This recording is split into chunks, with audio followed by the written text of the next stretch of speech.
Olá, muito bom dia para você. Sexta-feira, sextou, gente. Graças a Deus, 6 de novembro, faz 22 graus na capital, umidade relativa do ar em 67%, umidade boa, mas está previsto aí muito calor para tarde, hein? Temperatura pode chegar a 34 graus em Goiânia. Você vê aí imagens da Praça Cívica no setor sul. Agora da Avenida T63, no setor Bueno, com vista para o setor Nova Suíça. E também Avenida 85, setor Marista. Trânsito bom. Vamos agora aos destaques desta edição. Drones da Polícia Federal vão ajudar a monitorar as eleições de 2020. Na série Lições e Reflexões sobre a Covid-19, a história das pandemias e suas consequências. No programa Casa é Sua de hoje, você vai conhecer um pouco do trabalho da Procuradoria-Geral da Alego. É agora, no Jornal da Manhã. Uma parceria entre a TV Brasil Central e a TV Alego.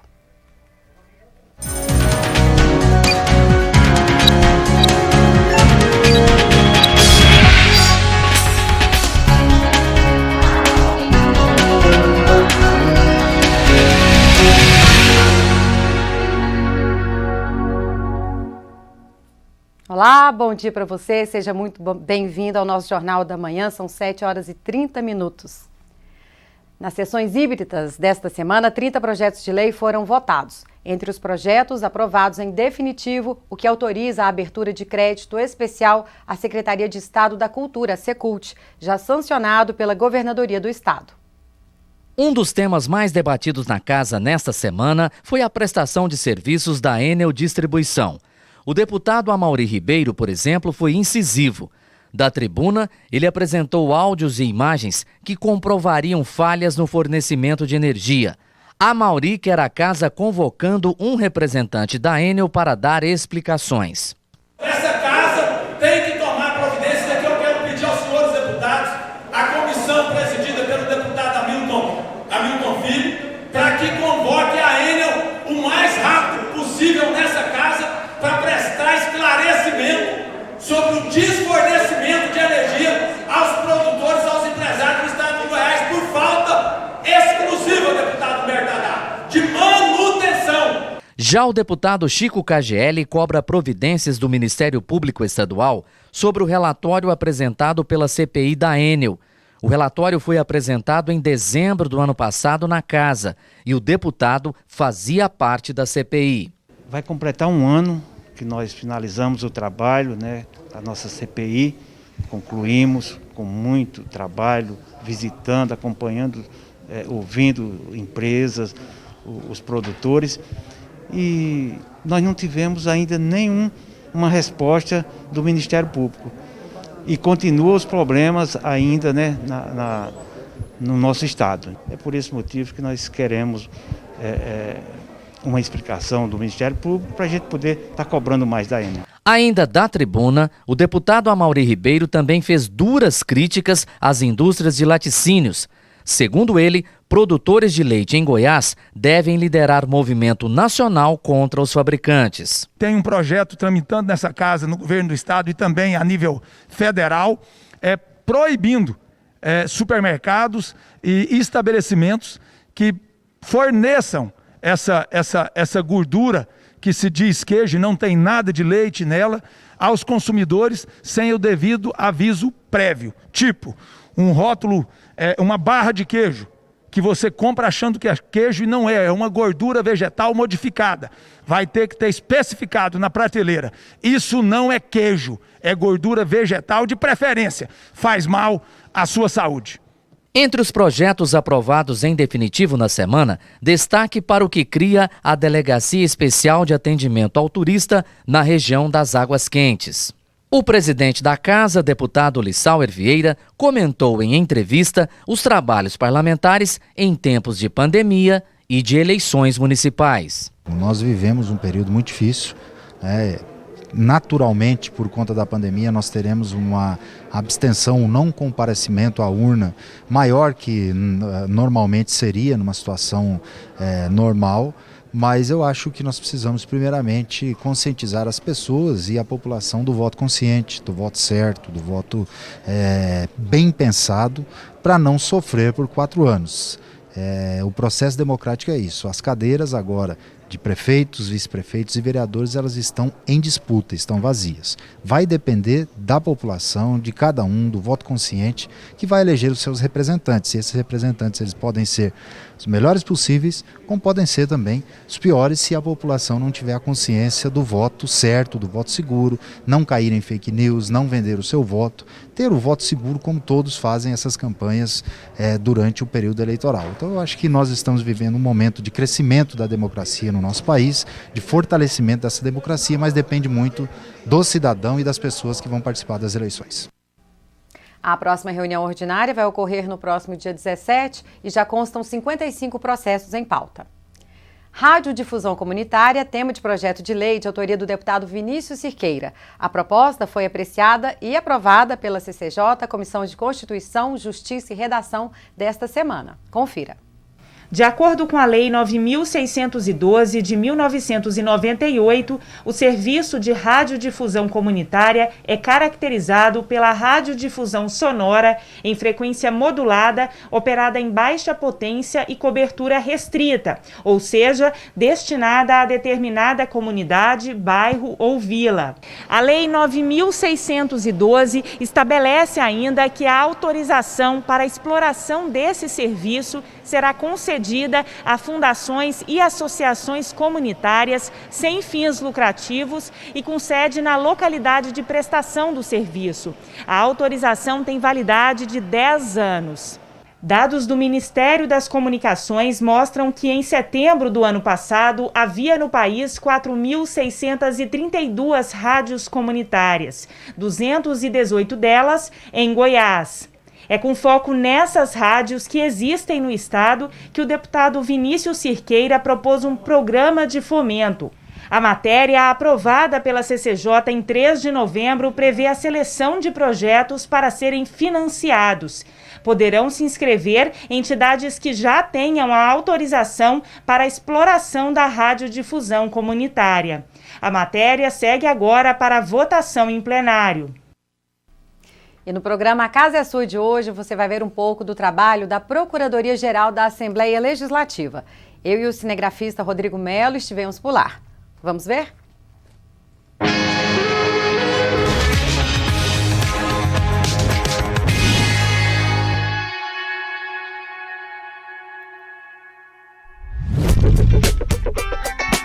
Olá!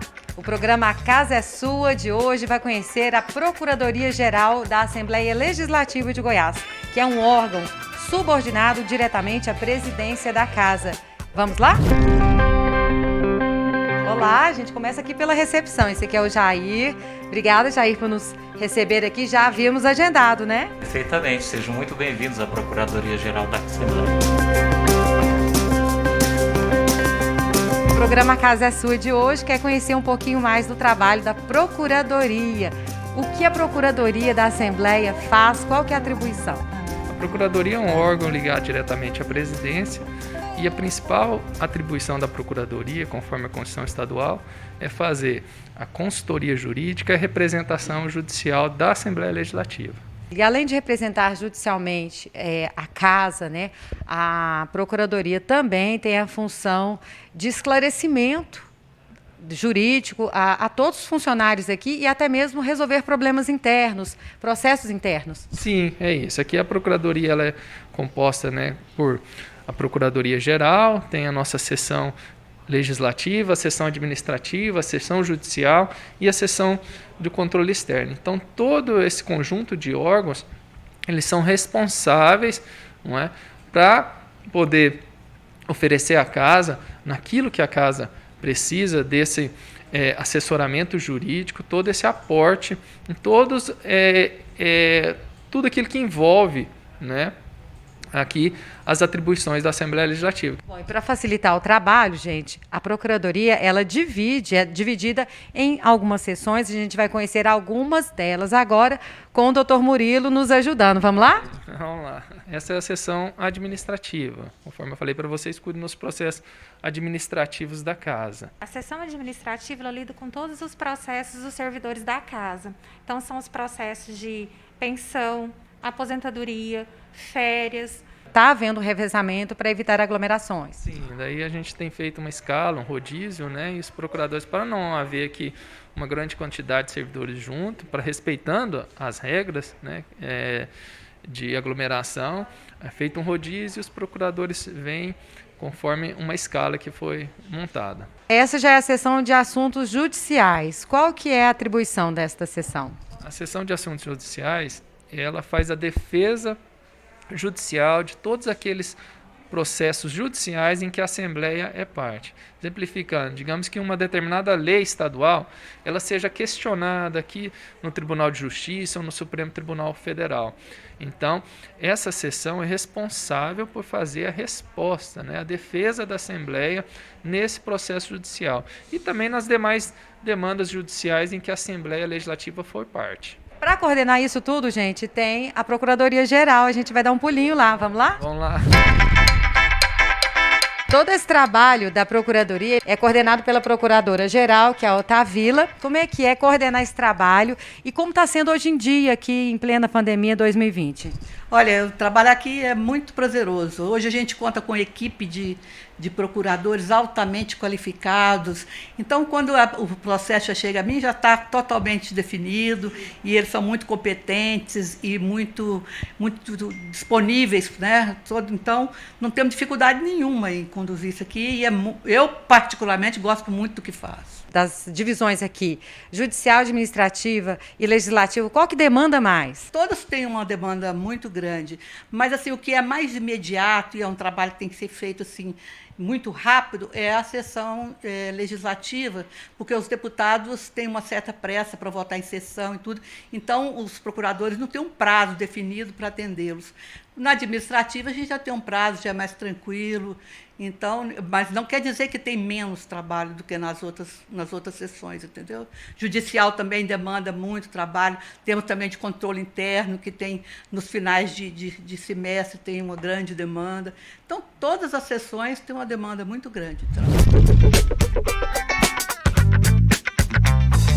Então, a casa é sua de hoje, conhecer um pouquinho do trabalho aqui da Procuradoria-Geral da Assembleia Legislativa. Por quê? Porque a casa é sua.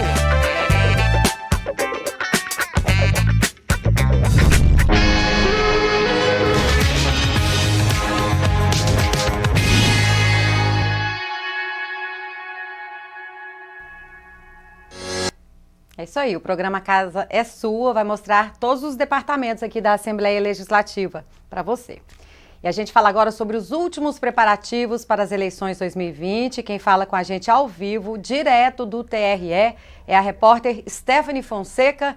Stephanie, bom dia. O que traz aí de novidade, Stephanie? Bom dia, Luciana. Bom dia para você que está acompanhando a gente. Nós estamos no anexo 2 do TRE, onde daqui a pouquinho as urnas eletrônicas começam a serem lacradas. Vocês podem observar aqui atrás de mim, as urnas já estão sendo preparadas. Lembrando que em Goiânia nós temos 9 zonas eleitorais. Depois que essas urnas forem lacradas com as informações dos candidatos a prefeitos e vereadores e também dos eleitores, elas são encaminhadas ali para fora, elas são encaminhadas ali para fora. A gente volta daqui a pouquinho com mais informações. É com você aí no estúdio, Luciana. Tá certo. Começando, né, o pleito aí, as urnas começando a ser lacradas. A Stephanie já volta. Obrigada, Stephanie. A gente vai para um breve intervalo e voltamos em instantes com uma entrevista especial aqui. Meu convidado já está aqui no estúdio, o Dr. Antônio de Moraes, vice-presidente da Sociedade Brasileira de Urologia. O assunto, gente, é prevenção contra o câncer de próstata. Vamos lá, daqui a pouquinho, hein? Te espero. Fique agora com imagens da Avenida T4 com a Avenida T63.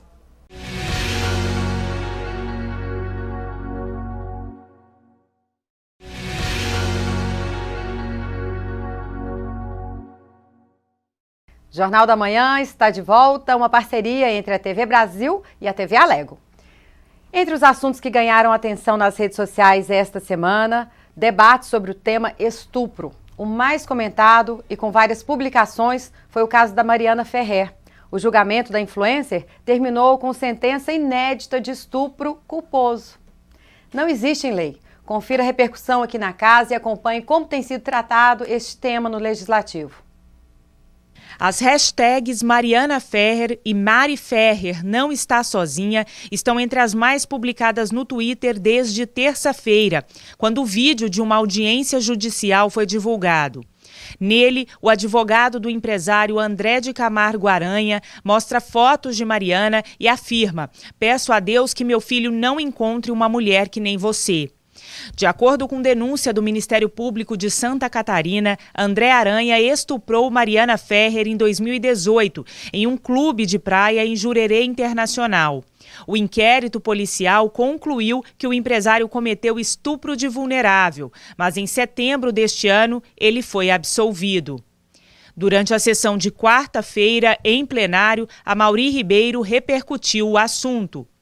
Deixou de ser vítima e passou a ser o réu diante de um advogado, de um juiz e de um promotor que permitiram que essa moça fosse humilhada, inclusive com a apresentação de fotos do advogado, como se o seu comportamento nas redes sociais permitissem que tal abuso acontecesse. O pior ainda, pelo que foi feito e relatado, da forma, não foi dito isso no julgamento, mas foi como se dissesse que o estupro foi culposo. Imagine, o estupro foi culposo. É como se uma pessoa que está usando uma roupa curta, uma saia, desse motivo para alguém poder estuprar. Desde o ano passado, quando a atual legislatura teve início, parlamentares apresentaram projetos de lei dispondo sobre casos de estupro, suas vítimas, o atendimento e suporte dado a elas. O deputado Hamilton Filho, por exemplo, propôs a instituição de um programa de atenção a vítimas de estupro. Infelizmente, a prática do estupro ainda ocorre com muita frequência no estado de Goiás. E o Estado, não tem uma política pública específica, de atenção a essas mulheres, que, em especial mulheres, que hoje o crime de estupro tem um conceito ampliado, essas mulheres que sofrem essa violência, que é uma violência física, é uma violência psicológica, é algo muito devastador na vida da pessoa. Então a gente identificou que, infelizmente, as políticas públicas de combate à prática do crime, elas não têm sido eficazes e não há políticas específicas para acolhimento dessas mulheres após a violência. Então, a gente notou alguns projetos sendo desenvolvidos, um aqui na cidade de Anápolis, de atenção a essas mulheres, e eu achei por bem poder trazer essa iniciativa, trazer essa política para o âmbito estadual, de tal forma criar uma diretriz, criar uma política que o Estado possa ter esse olhar para essas mulheres. Os deputados Júlio Pina, Jefferson Rodrigues e Leda Borges também são autores de propostas sobre o assunto. As matérias seguem tramitando na Assembleia. Absurdo, né, gente? Bom, enfim, ainda bem que a gente tem parlamentares conscientes e que fazem projetos de lei aí no combate à violência contra a mulher. E o Banco de Perfis Genéticos da Polícia Técnico-Científica de Goiás tem ajudado na identificação de bandidos por meio do exame de DNA. Com o DNA, foi possível comprovar que crimes praticados em motéis aqui em Goiás tinham sido praticados também pela mesma organização criminosa no Maranhão e em Tocantins. Na cena do crime foram coletadas amostras em cada vestígio deixado pelos bandidos, que estupravam e roubavam as vítimas. O banco de dados fez o cruzamento e o resultado apontou integrantes desta organização que estavam presos aqui em Goiás. Nós tivemos vestígios coletados na cena de crime no motel aqui em Goiás e no Maranhão. E mais uma vez o Banco Nacional de Perfis Genéticos relatou essa coincidência, tanto do perfil genético do vestígio de Goiás quanto do vestígio do Maranhão, com esse indivíduo que foi identificado criminalmente. Pode parecer mágica, como a gente vê nos filmes e séries de ficção científica, mas fato é que identificar o suspeito de um crime pode ser muito mais difícil do que se imagina.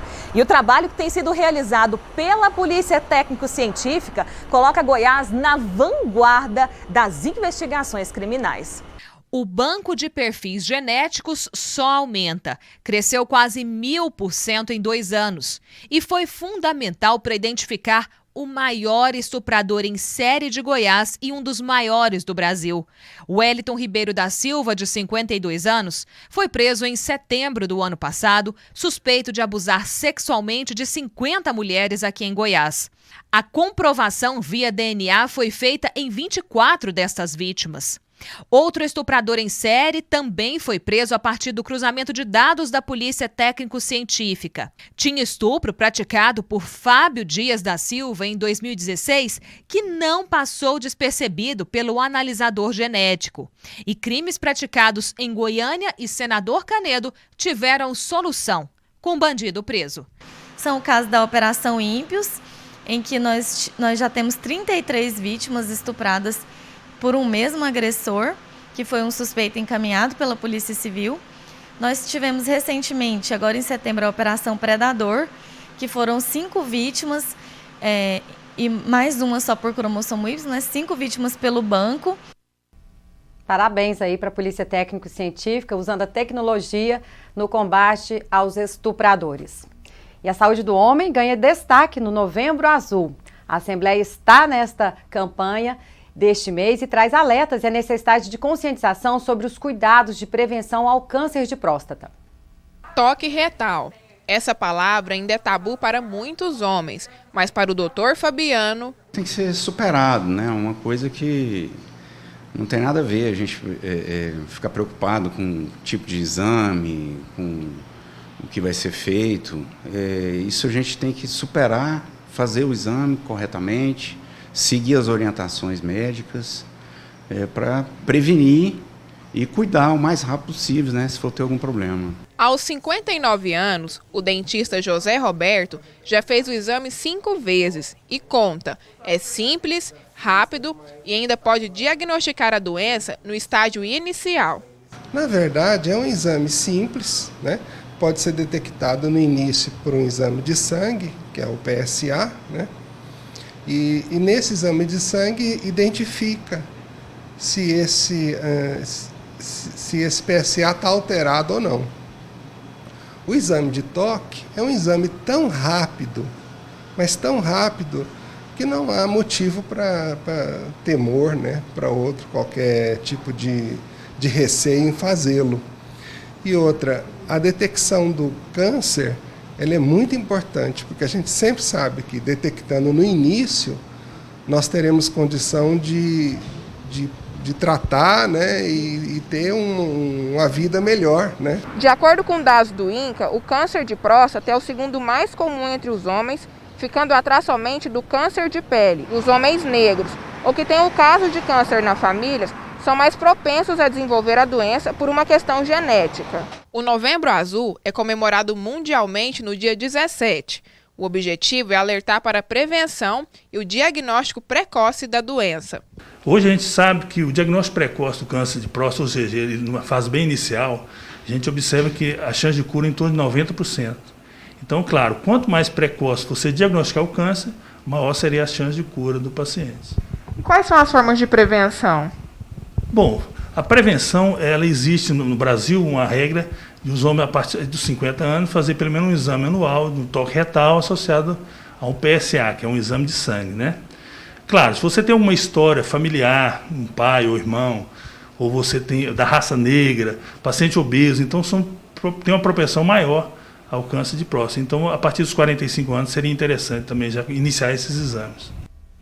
Bom, e para falar um pouco mais sobre esse assunto, recebemos aqui o médico urologista Dr. Antônio de Moraes Júnior, que é o vice-presidente da Sociedade Brasileira de Urologia. Muito obrigada pela presença do senhor aqui com a gente num assunto tão importante desse. Bom dia, Luciana, tudo bem? Obrigado pelo convite. E eu acho que é um assunto tão importante, é fundamental a gente fazer essa campanha do Novembro Azul para chamar o homem ao consultório. Os entrevistados disseram quase tudo ali, né? É muito importante. Se você tiver um diagnóstico precoce do câncer de próstata, você tem 90% de chance de cura desta doença. Então, por isso que é uma doença que você tem que ser rastreada, você tem que ir atrás dela. Por quê, Lu? porque é uma doença silenciosa. No início não tem... O exame tem essa prevenção toda de 90% ser detectado? O diagnóstico precoce, quer dizer, você fez um diagnóstico em tempo de cura. Essa chance é 90% da probabilidade de cura. É importante demais o exame. Muito importante você então chamar o homem ao médico. E é o que foi dito, né? Para você ter uma ideia, de cada 6 homens, um terá câncer de próstata. De cada 6 homens. De cada 6 homens. De cada 6 homens. A cada 8 minutos, nós temos um diagnóstico de câncer de próstata no Brasil. A cada 40 minutos, nós temos um óbito por câncer de próstata no Brasil. É silenciosa. Segundo dados do INCA, em 2020 teremos 65.840 casos novos de câncer de próstata. Isso tudo poderia ser evitado? Isso tudo poderia ser evitado. Agora, pasmem, com essa pandemia, o que está acontecendo? A Sociedade Brasileira de Urologia fez uma pesquisa em 29 estados da federação. Chegou-se à conclusão que 55% dos homens acima de 40 anos não foram ao médico urologista para fazer o preventivo. 70% de cirurgias oncológicas não foram feitas com essa pandemia. 90% das biópsias de próstatas não foram executadas devido a essa pandemia.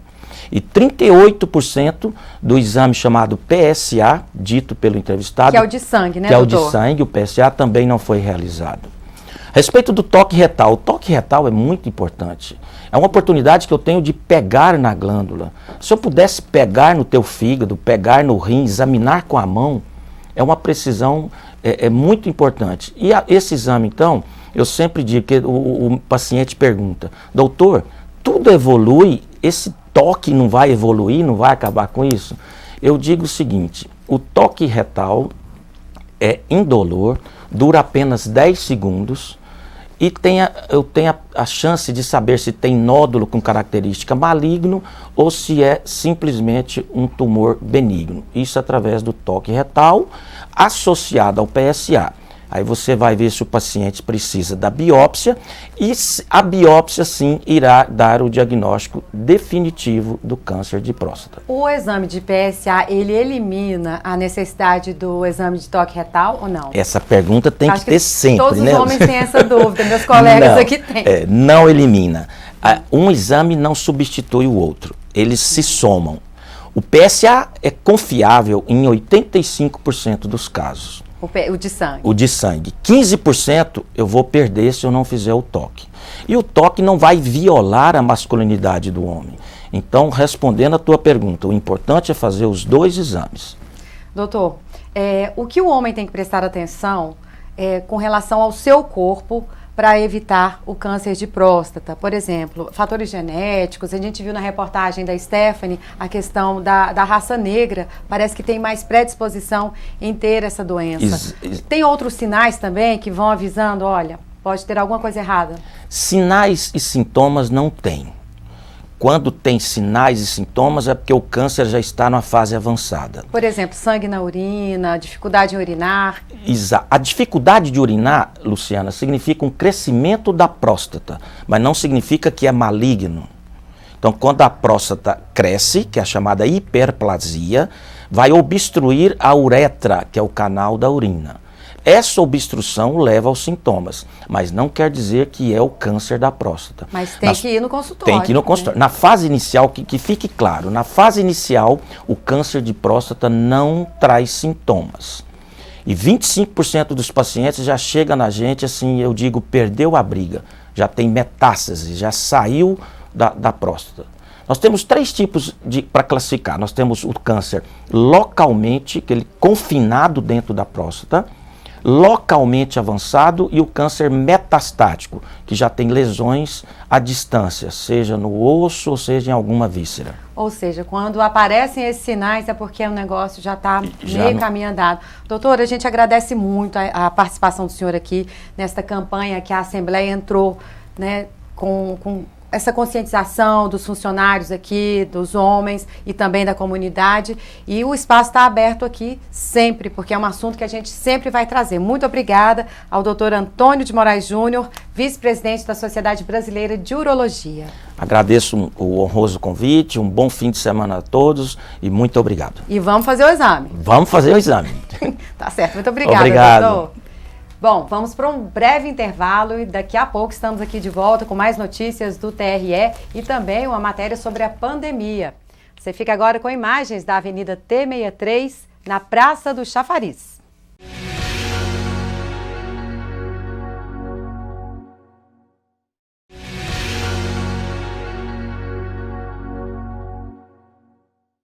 Jornal da Manhã está de volta, uma parceria entre a TV Brasil Central e a TV Alego. Agora são 8h06 e vamos com mais notícias.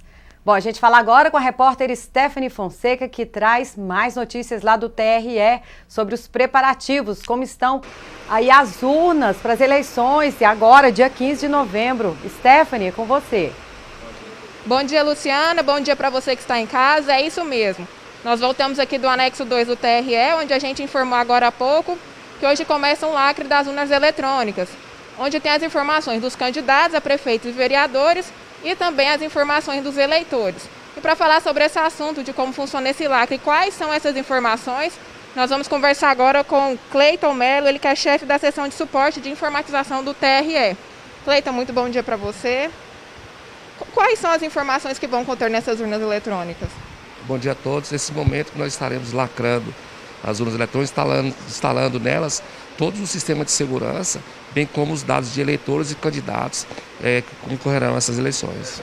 Após o lacre dessas urnas, qual que é o procedimento? Depois da lacração, a gente faz auditoria em pelo menos uma urna eletrônica e elas são destinadas para os locais em que serão armazenados e distribuídos nos locais de votação. Então, como vocês podem observar aí, a gente está aqui no anexo 2 do TRE. Vocês observam as urnas eletrônicas, onde elas estão sendo lacradas. Depois que esses lacres acontecem, as urnas vão para um depósito aqui ao lado. O cinegrafista Michael vai mostrar aí para vocês. E esses aqui são os depósitos que as urnas ficam depois de passarem por todo esse procedimento desse lacre, como o Cleiton informou aqui para a gente. Cleiton, e depois que elas estão aqui, como é que elas chegam às zonas? Aí que dia que isso acontece? Na sexta-feira, que antecede as eleições, virão os veículos aqui, as urnas serão armazenadas neles, para que no sábado, de acordo com as rotas de cada uma das zonas eleitorais, elas serão distribuídas nos locais de votação. Quem que é o responsável de buscar essas urnas aqui no anexo? E tem outros anexos do TRE em Goiânia? Não somente aqui, né? Cada uma das 9 zonas eleitorais, elas têm as equipes, né, que farão a coleta aqui no tribunal e farão a distribuição nos locais de votação. Obrigada, Cleiton, pela sua participação aqui no Jornal da Manhã. Então é isso, as urnas começam a ser lacradas hoje, vão até o dia 9 de novembro. A gente volta com você aí no estúdio, Luciana. Ok, Stephanie, obrigada. Agradece aí ao Cleiton também por nos receber aí no TRE. E é muito importantíssimo esse preparativo para dar segurança ao pleito. E ainda de eleições, faltam poucos dias aí para as eleições municipais. E este ano, uma das novidades será a utilização de drones pela Polícia Federal na tentativa de monitorar os locais de votação e reprimir crimes eleitorais. Veja na reportagem de Edrisa Borges. Eleitorais nunca foi uma tarefa fácil, mas agora, com a tecnologia cada dia mais avançada, essa situação pode ser bem diferente. E os drones vêm com tudo nessas eleições de 2020. Do alto, os equipamentos com câmeras de alta definição que conseguem imagens nítidas em altitudes elevadas vão monitorar os locais de votação e reprimir crimes eleitorais como boca de urna e transporte irregular de eleitores. Esses equipamentos vão ajudar a primeiro inibir as pessoas que têm intenção de cometer algum crime eleitoral no dia da eleição. Aqueles crimes típicos, como boca de urna, compra de voto e transporte de eleitor. E vai ajudar num possível flagrante, que a lei das testemunhas, vamos ter a filmagem do fato. Vai ser muito melhor para o processo penal futuro. Em Goiás, pelo menos 6 municípios vão ser monitorados por drone: Goiânia, Anápolis e Jataí. No Brasil, cerca de 100 equipamentos vão ser operados por equipes da Polícia Federal. Vai ter uma equipe com o drone e a equipe de terra que vai receber as informações. Se ele observar alguma atitude suspeita, ele vai comunicar com a equipe de terra que vai para o local do evento e vai verificar se realmente é um crime ou não e vai pode prender em flagrante já. A utilização dos drones nas eleições municipais deste ano foi apresentada por representantes do Ministério da Justiça e Segurança Pública, TSE e Polícia Federal e faz parte das ações da Operação Eleições Limpas 2020. É isso mesmo, transparência. Bom, ainda falando sobre eleições, vale destacar que o voto feminino foi uma conquista para as mulheres. Confira. Já pensou ser mulher e não poder votar? Foi assim até 24 de fevereiro de 1932, quando o presidente Getúlio Vargas instituiu o Código Eleitoral. E a partir de então, passou a assegurar o voto feminino.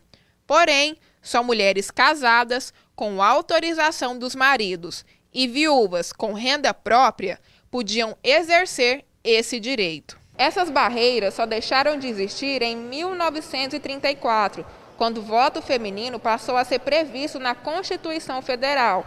E no dia 3 de novembro, comemorado esta semana, o direito ao voto feminino completou 90 anos. E hoje, nós somos quase 2,5 milhões de eleitoras em Goiás. Ou seja, mais da metade do eleitorado é composto por nós, mulheres. Isso aí. Bom, a gente vai para um breve intervalo e já voltamos em instantes com mais notícias. Você fica agora com imagens aí da Avenida T7 com a Avenida Mutirão.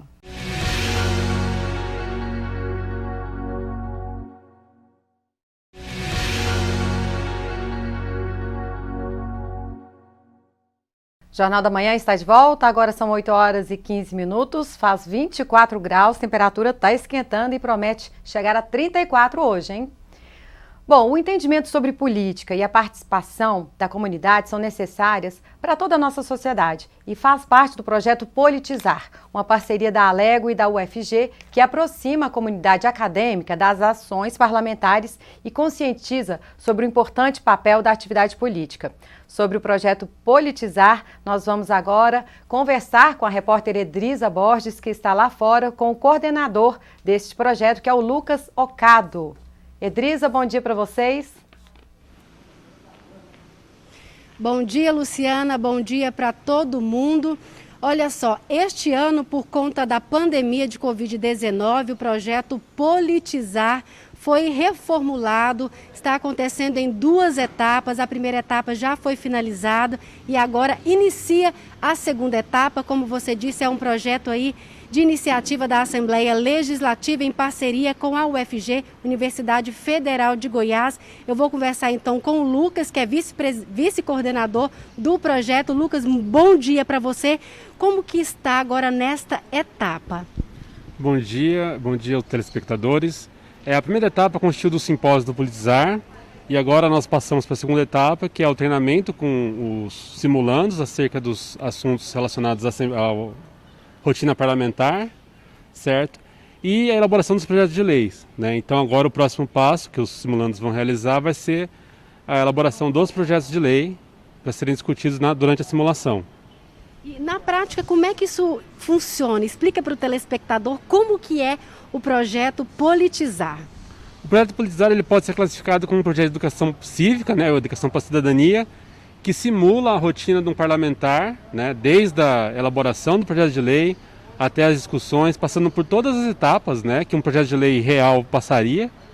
E ele visa promover uma maior integração da Assembleia Legislativa de Goiás com a comunidade, além de mostrar e educar os jovens participantes, simulandos, como que funciona, né, qual que é o funcionamento da Assembleia Legislativa.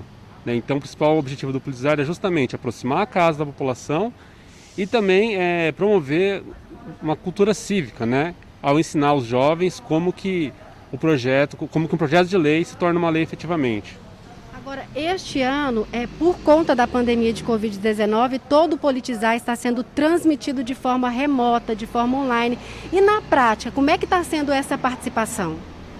Olha, a participação está sendo alta, né? Nós tivemos o simpósio do Politizar com picos de 300, 400, 500 acessos durante as sessões. Ontem nós tivemos treinamento com o professor Miguel, que é técnico legislativo aqui da casa, contou com a participação de quase todos os simulandos. Por conta da pandemia nós tivemos que improvisar, né? Mas a participação está sendo muito boa, está sendo muito gratificante a realização do projeto esse ano. Lucas, os interessados ainda podem participar ou as inscrições foram encerradas, só tem como acompanhar pela internet?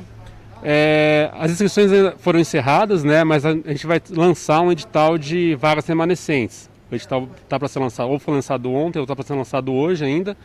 Então acompanhar as redes sociais do Politizar, né, @projeto Politizar, para se inteirar sobre esse assunto, né? Mas sim, tem um edital de vagas remanescentes prestes a ser lançado. No portal da Alego está todas as informações? Também no portal da Alego com todas as informações, politizar.alego.go.gov.br. Hoje tem programação? Não, hoje ainda não tem programação mais. Qual que é a próxima programação? A próxima programação agora, os simulantes estão discutindo entre eles os projetos de lei, né, a formação das coligações e etc. Nós estamos aguardando agora a poder realizar a simulação com segurança, né, com todos os protocolos fitossanitários com segurança. Só para a gente finalizar, como é que o cidadão pode acessar para acompanhar tudo aí na íntegra? Acompanhar as redes sociais, @projeto Politizar no Instagram, no site da Assembleia Legislativa, politizar.alego.gov.br, e é isso. Tá certo, Lucas, muito obrigada pela sua participação aqui na TV Alego, e a gente volta aí no estúdio com você, Luciana. Obrigada, Edris. Agradece também aí o Lucas Ocado, vice-coordenador do projeto Politizar, projeto que começou em 2013, uma parceria da UFG com a Alego, importantíssima aí para os estudantes de ciências políticas. Bom, e as aulas presenciais em escolas públicas e particulares de Goiás já foram liberadas, nós já discutimos sobre esse assunto aqui, mas o retorno, ele deve ser gradual e com uma série de recomendações. As mudanças já começam na entrada. Tapete de higienização, medição de temperatura, álcool em gel nas mãos. Mas as mochilas, a partir de agora, recebem uma atenção redobrada. Funcionários da escola precisam limpar uma por uma antes de guardá-las em uma caixa exclusiva para cada aluno. Mudança também nas salas de aula. Agora tem redução de alunos, distanciamento, é obrigatório o uso de máscara e material escolar individual. Aqui nessa escola, a hora do lanche também está diferente. As crianças não trazem mais alimentos de casa. Tudo é fornecido pela instituição. Desde o momento que a criança entra na escola, é uma nova escola com novos protocolos. A equipe passou por treinamento contínuo para a gente seguir todos esses protocolos, porque é isso que realmente faz a diferença. A professora ficou surpresa com a mentalidade das crianças. Elas já estão conscientes dos cuidados necessários para evitar a proliferação da Covid-19. A gente tem um aluno auxiliando o outro, relembrando o uso de máscara, relembrando o distanciamento, para passar álcool na mão, para lavar a mão. Então, assim, a gente vê uma ajuda dos alunos com a gente nessa conscientização. A Larinha tem 6 anos de idade e já estava cansada de ficar em casa. O retorno das aulas só trouxe alegria para ela. Eu gosto de brincar, gosto de fazer várias coisas aqui. Em casa você não quer ficar mais? Não. É isso aí, a criançada tá feliz, né, gente, de voltar de forma presencial, mas lógico, com todo o cuidado. Ainda sobre a pandemia, na nossa série Lições e Reflexões, produzida pela TV Alego, você vai saber um pouco sobre o contexto histórico de pandemias que já ocorreram ao longo dos anos e que deixaram sérias marcas. Confira agora um trecho da reportagem que está no ar em nossa programação.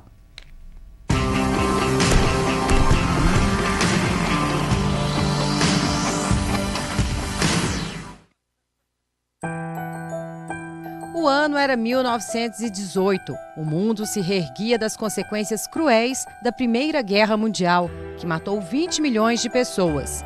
Em meio a esse cenário, que já era hostil, uma pandemia castigou ainda mais a humanidade.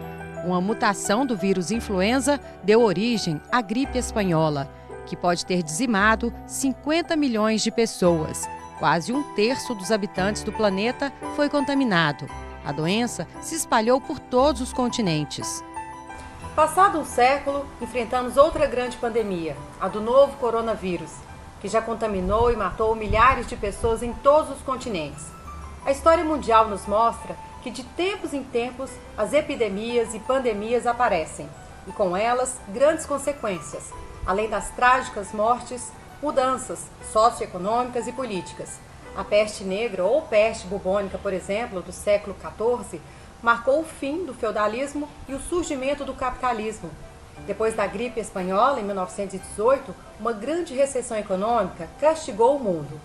E governos autoritários surgiram, como o fascismo, o nazismo e o comunismo.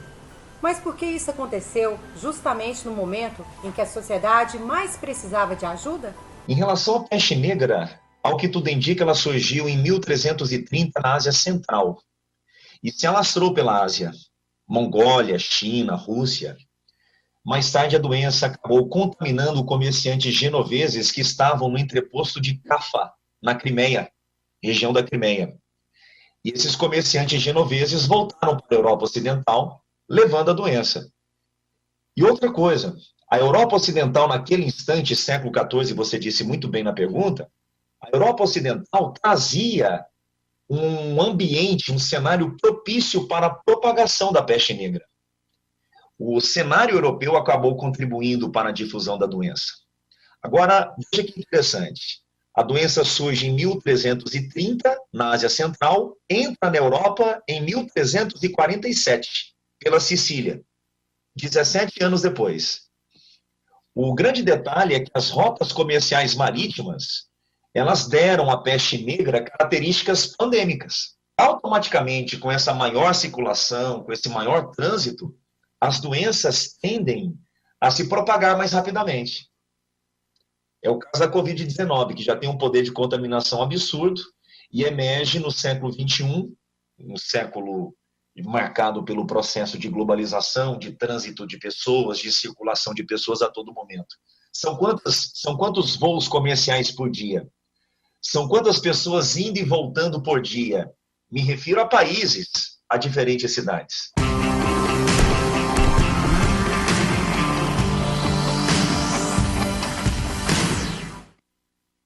Entender todo esse contexto das pandemias é muito importante para a gente entender o momento que a gente está vivendo agora. Peste negra, febre amarela, tudo isso as pessoas enfrentaram. Houve muitas mortes e esse programa, gente, está imperdível. Se você quiser vê-lo na íntegra, está na nossa página no YouTube, TV Alego, e também na grade da nossa programação. Bom, vamos agora às últimas notícias. A Edriza ainda continua lá na porta da Alego e traz mais notícias aí pra gente nesta sexta-feira. Edriza.